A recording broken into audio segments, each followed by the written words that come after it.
সন্ধে নামছে। গ্রামের এক কোণে ছোট্ট একটি কুঁড়ে ঘর। ঘরের জানলার পাশে বসে আছেন বুড়িমা। তার চোখে চশমা, হাতে একটা পুরনো ডায়েরি। ঘরের কোণায় রাখা এক ছোট্ট ফুলদানিতে একটি মাত্র বেলফুল।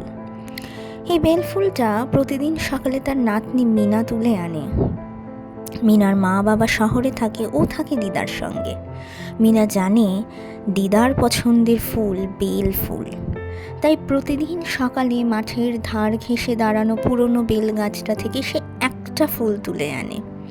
দিদা বললেন, এই ফুলের গন্ধে তোমার দাদার কথা মনে পড়ে। সে প্রতিদিন আমার চুলে বেল ফুল গুজে দিতেন। সেই যে গেছে আর ফেরেননি, কিন্তু ফুলটা রোজ আসে। একদিন প্রচণ্ড ঝড় উঠল, গাছ ভেঙে পড়ল, বেল ফুল আর ফোটে না।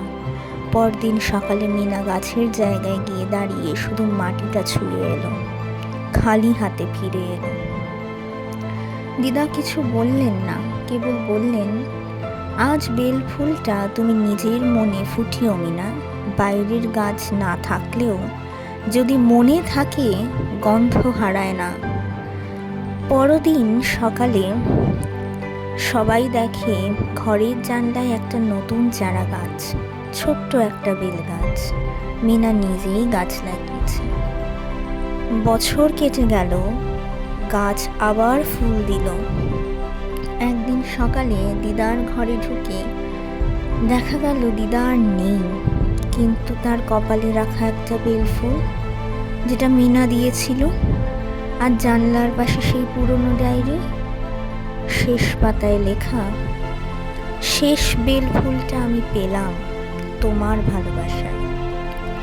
বেলফুল শুধু একটা ফুল নয়, এটা স্মৃতির, ভালোবাসার আর প্রজন্ম থেকে প্রজন্মে বয়ে চলা অনুভবের প্রতীক।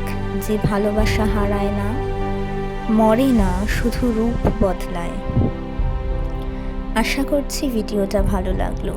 ভিডিওটা ভালো লাগলে একটা লাইক, কমেন্ট, শেয়ার আর সাবস্ক্রাইব করতে ভুলবেন না।